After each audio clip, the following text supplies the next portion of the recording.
ब्रह्म सत्य है और जगत मिथ्या, कृपा कर समझाएं। ब्रह्म सत्य है, जगत मिथ्या है, इसका अर्थ क्या है? तो सुनिए गीता जी इसके बारे में क्या कहती हैं।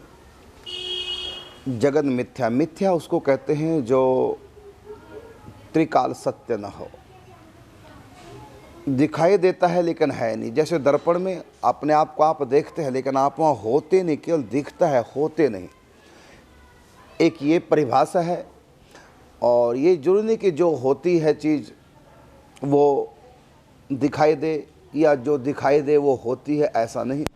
तो हमको लगता है, भ्रम होता है कि हम दर्पण के भीतर है, लेकिन दर्पण के भीतर हम होते नहीं हैं। यदि उसमें चलते फिरते उठते बैठते सब कुछ दिखाई देगा, लेकिन फिर भी हम उस दर्पण में होते नहीं, हम उससे बाहर होते हैं। और दूसरी परिभाषा है कि जो पहले नहीं था और बाद में नहीं रहेगा, केवल बीच में भास रहा है, उसको भी हम असत्य कहते हैं। और गुरु नानक देव जी भी कहते हैं कि कैसे हो, था सच है भी सच, नानक होसी भी सच। कैसे हो नहीं पता, चलो। तो गुरु नानक देव जी की वाणी है गुरु श्री गुरु ग्रंथ साहब जी में कि वो परमात्मा के बारे में कहा, आदि सच, जुगादि सच, है भी सच, नानक होसी भी सच। हाँ, तो आदि सच का अर्थ क्या है? अर्थात शुरुआत, इसको बोलते हैं आदि। तो परमात्मा की शुरुआत तो होती नहीं, लेकिन परमात्मा से संसार की शुरुआत होती है। तो और जुग आदि सत्य है ना, तो जितने भी युग हैं सब भगवान से प्रारंभ होते हैं, अर्थात काल और स्पेस दोनों परमात्मा से प्रकट होते हैं। ये सबसे रहस्यमय है, काल, टाइम और स्पेस। और है भी सच, है का मतलब है वर्तमान में भी सत्य है। और नानक होसी भी सच, आने वाले अर्थात आने वाले समय में भी रहेगा। तो जो परमात्मा पहले था, आज भी है, सदा रहेगा, अनादि काल से था, अनंत काल तक रहेगा, आज भी है, उसको सत्य कहते हैं। और ये केवल आत्मा और परमात्मा है और माया भी है। क्योंकि गीता में कहा ना कि न रूपमस्य तथोपलभ्यते न अंतो न च आदिर, न अंतो और न च आदिर, शुरुआत भी नहीं है और अंत भी नहीं। ये शब्द किसके लिए कहा भगवान ने? इस संसार के लिए। तो ये आदि अंत रहित है, लेकिन फिर भी संसार को मिथ्या क्यों कह दिया? क्योंकि संसार तो सदा से था और सदा रहेगा। हाँ, इतना है कि महाप्रलय के समय मिटता नहीं, सिमटता है, और सृष्टि के समय फिर ये प्रकट हो जाता है, विस्तार को प्राप्त हो जाता है। जैसे कंप्यूटर में जो डाटा होता है, कंप्यूटर बंद करने के बाद भी भले दिखाई ना दे लेकिन होता है।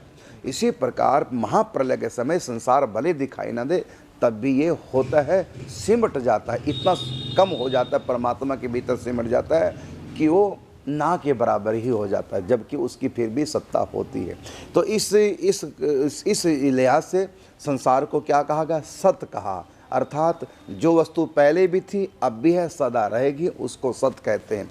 तो आत्मा, परमात्मा और संसार ये तीनों सदा से थे, सदा रहेंगे। बस अंतर है कि आत्मा का ना विस्तार होता, ना सिमटती है, और परमात्मा विभु सर्वत्र सदा से व्याप्त है। लेकिन संसार कभी फैलता है, कभी सिमटता है, कभी फैलता है, कभी सिमटता है। लेकिन भले सिमट जाए लेकिन फिर भी इसकी सत्ता रहती है। तो इसलिए संसार को भी हम एक इस लिहाज से सत्य कहते हैं। लेकिन आपका प्रश्न है कि ब्रह्म सत्य, जगत मिथ्या, तो जगत को फिर मिथ्या क्यों कहा गया? जबकि जगत भी एक सत्य है, तो इसको मिथ्या क्यों कहा गया? तो इसमें मिथ्या क्या है? तो मिथ्या इसमें यह है कि इसका जो कहा गीता में शब्द दिया भी है कि ना सते विद्यते, नहीं, इससे पहले न रूपमस्य तथोपलभ्यते न अंतो न च आदि, लेकिन साथ में कहा न च संप्रतिष्ठा, अर्थात ये परिवर्तनशील है। तो इसका जितना भी रूप रंग आकार है सब मिथ्या है, बदलता रहता है, लेकिन है। जैसे दूध से दही बन गया, अब हम ये नहीं कहेंगे, ये भी कह सकते हैं दूध खत्म हो गया, मिट गया, लेकिन नहीं, मीठा नहीं, अब भी है, वो दही के रूप में है। तो उसने परिवर्तन किया है, फिर दही को मथा, फिर मक्खन और लस्सी, छाछ बन गया। तो अब दही नहीं रही, कह सकता है कि दही मिथ्या होगी, झूठी होगी, मैंने मिट गई, खत्म हो गई, लेकिन नहीं, दही खत्म नहीं, एक रूप से हो भी गई। और दूसरा अर्थ सत्य, यदि हम दही को कहेंगे कि नहीं, दही अब भी है, मिट्टी नहीं, बस उसने अपना रूप बदल दिया। बस इस लिहाज से हम संसार को असत, मिथ्या कहते हैं। वो बदल रहा है, बस उसका रूप रंग ये सब बदलता है, लेकिन बदलते हुए भी वो सदा रहता है किस ना किसी रूप में। महाप्रलय के समय भी वो बदला इतना सूक्ष्म हो गया, लेकिन तब भी वो रहा। तो इसलिए संसार को हम सत्य भी कहते हैं, असत्य भी कहते हैं। तो सत्य क्या है? तो इसका मूलभूत जो स्वरूप है वो सत्य है, लेकिन इसका जो प्राकृतिक जो रूप है जो बदलता रहता है, इस रूप को हम असत्य कहते हैं। अर्थात जैसे आप अंगूठी देख रहे हैं, इसमें सोना सत्य, यद्यपि उस इलाज से सत्य नहीं है जिस इलाज से मैं बोल रहा हूँ, लेकिन नहीं, एक संसारिक एक व्यवहारिक जगत को लेकर के हम कह सकते हैं इसमें सोना सत्य है, और ये अंगूठी का जो रूप है ये मिथ्या है, ये बदल जाएगा। अब हम इसको नथ बना लेंगे, तोड़ करके कुछ और बना लेंगे, नाक की लौंग बना लेंगे, कुछ बना लेंगे हम इसका, तो इसके रूप रंग सोने के बदलते रहते हैं, रूप बदलते रहते हैं, लेकिन सोना वही रहता है। इसलिए सोना सत्य और उसका रूप रंग मिथ्या। इस हिसाब से ये चीज़ जो है आपके सामने, ये सत्य भी है, असत्य भी है। इसमें सत्य क्या है? सोना, और असत्य क्या है? आकार है। तो जहाँ जगत को मिथ्या कहा, वहाँ रूप के कारण से कहा गया है। और ये सूत्र दिया है गीता में, न रूपमस्य तथोपलभ्यते नान्तो न च आदिर न च संप्रतिष्ठा। इस सूत्र के आधार पर संसार मिथ्या भी है और सत्य भी है। तो कारण रूप से संसार सत्य है और कार्य रूप से संसार मिथ्या। अब ये तो रही आपकी जगन मिथ्या, और इससे पहले आपने कहा ब्रह्म सत्य जगन मिथ्या। तो जो हमारी वाणी है, माने हमारा भारतीय वाङ्मय है, उसमें कहा कि ब्रह्म सत्य है। तो ब्रह्म सत्य का अर्थ क्या है? ना सत्य विद्यते भावो, ना भावो विद्यते सतः।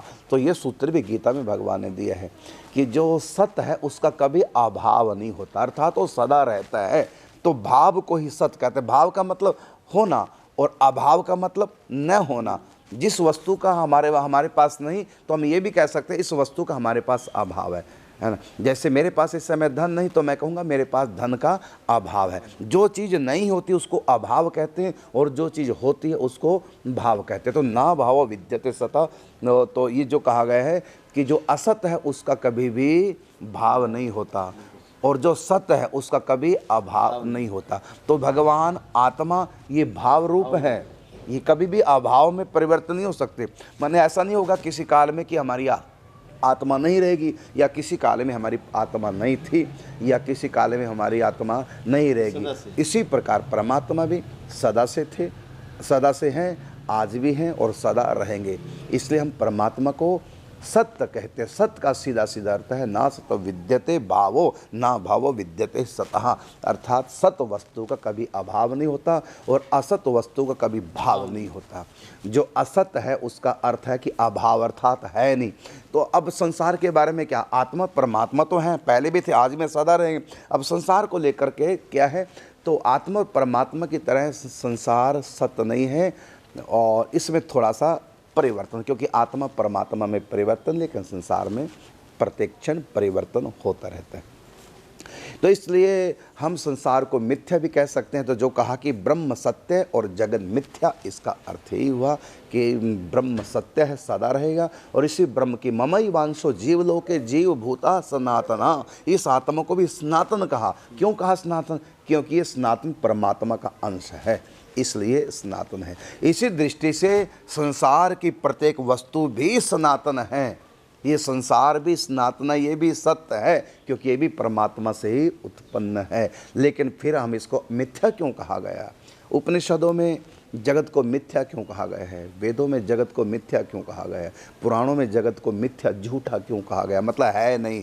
इसका अर्थ है कि जो आकार रंग रूप दिखाई दे रहे हैं ये मिथ्या है, और जिनमें ये रूप रंग परिवर्तन हो रहा वो सत्य है। जैसे सोना सत्य है, व्यवहारिक जगत की बात कर रहा हूँ, वो पूरा फार्मूला वहाँ का यहाँ लागू नहीं हो रहा है, केवल व्यवहारिक जगत में इसमें सोना सत्य है, और ये जो गोल गोल आकार देख रहे हैं ये मिथ्या है, ये झूठा है। ये कभी भी पहले था नहीं आकार और बाद में नहीं रहेगा। लेकिन सोना जब ये आकार नहीं था तब भी ये सोना था, और जब ये आकार नहीं रहेगा तब भी सोना रहेगा। तो सोना सत्य हो गया, और अंगूठी व्यवहारिक जगत में झूठ हो गई है। तो जो पहले भी था अब भी है, सदा रहेगा।